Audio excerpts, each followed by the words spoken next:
Welcome. My name is Rande Howell, and I'm inviting you to really explore the Developing Trader State of Mind course that we're about to enter. And what I want to do is just spend a few minutes with you to kind of give you an idea about what's this thing all about? How is it put together? A lot of people jump around and they don't understand that this is a process that accumulates from one skill set that weaves into another skill set that weaves into another skill set, and it all works together. That's what we're looking to do. Initially, the main thing though is beginning to understand this, is that the mind that you brought to trading is not going to be the mind that is going to produce success in trading. It has nothing to do with whether or not you have a good mind or not. It's just that what's required, the kind of mental skills required in trading, is very different than the kinds of skills required in other careers and businesses. And it just simply has to be rebuilt. And what we're going to do is we're going to show you what it takes to rebuild a mind. The first thing, and there's this 5-step process that we're going to be showing you.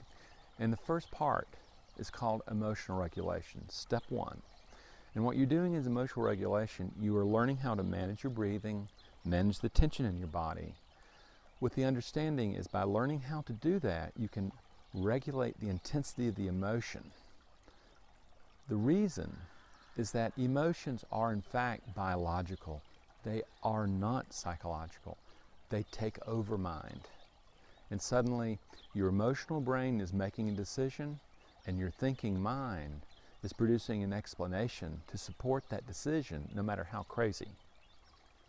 You know, get out of a trade early and having panicked and stuff like that, you'll see the kind of thinking where the emotional brain has already made a decision. So, in step 1, what you're doing is you are literally learning how to regulate volitionally an emotion by the way you breathe and the tension in your body.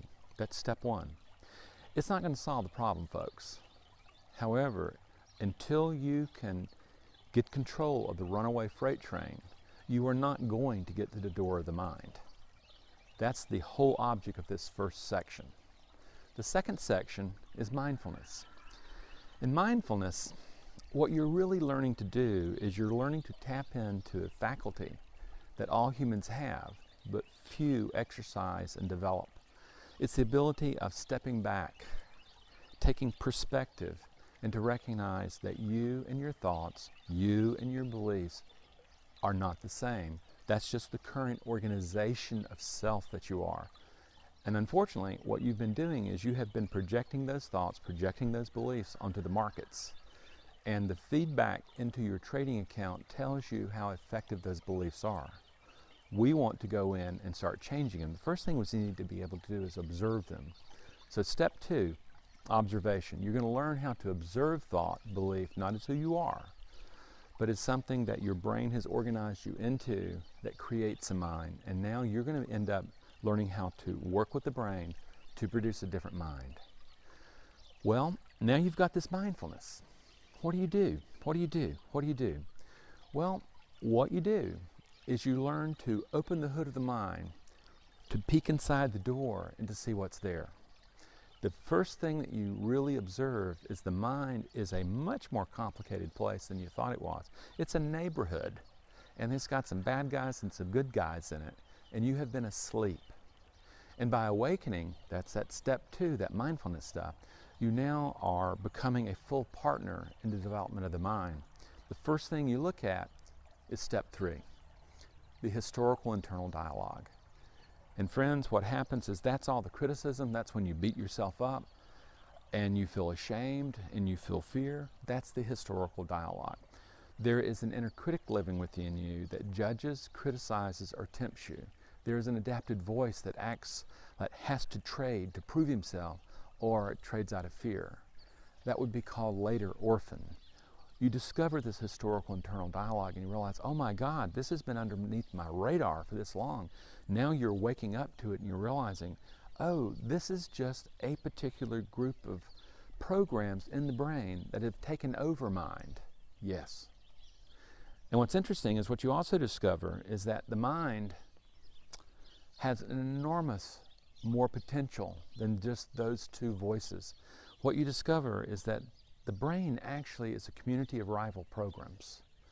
And when those programs, and by the way, they have been so well endowed that they are now burned into DNA. But in the same way that you have fear or criticism, you also have courage, discipline, self-soothing, and impartiality. They're burned into DNA. And what we're going to do in this next step, step 4, what you're going to do is you're going to learn how to access those programs. Now, we use a Jungian archetype language to describe them, so discipline becomes ruler, warrior becomes courage, self-soothing becomes caregiver, and impartiality becomes sage. But the truth, these are hardwired programs that you're going to learn how to get at and to develop and to bring and to give them voice in your mind. Suddenly, the committee of the mind takes on a lot different place. It's a different way of looking at things. Suddenly the mind, you've woken up and all of a sudden the mind's a committee, and you find that there are destructive voices and also very constructive voices, and now you have the tools to be able to start developing that committee very differently. And we use a process of memory enrichment to get at these programs, to develop these parts of the self and to bring them into our working awareness.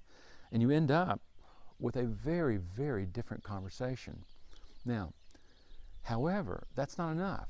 In step 5, what you're doing is you're taking these newly found parts of the self, exercised and developed, you're bringing them together and you're developing a mind so that the internal dialogue that you're having is not the historical dialogue, but no, it's an empowered dialogue that is very well suited to move from a need for certainty that the historical dialogue is based on to the ability of managing probability, which is the trader's mind.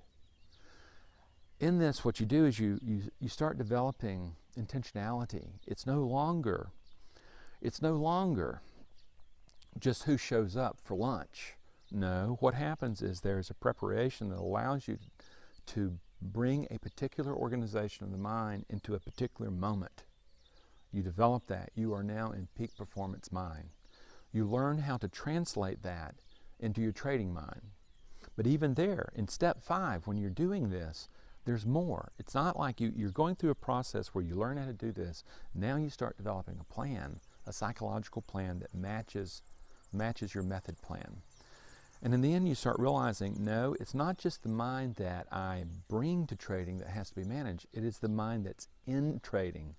You will learn how to micromanage the mind as you go through particular moments in trading. All this happens, and all of a sudden you realize that your fears are calmed.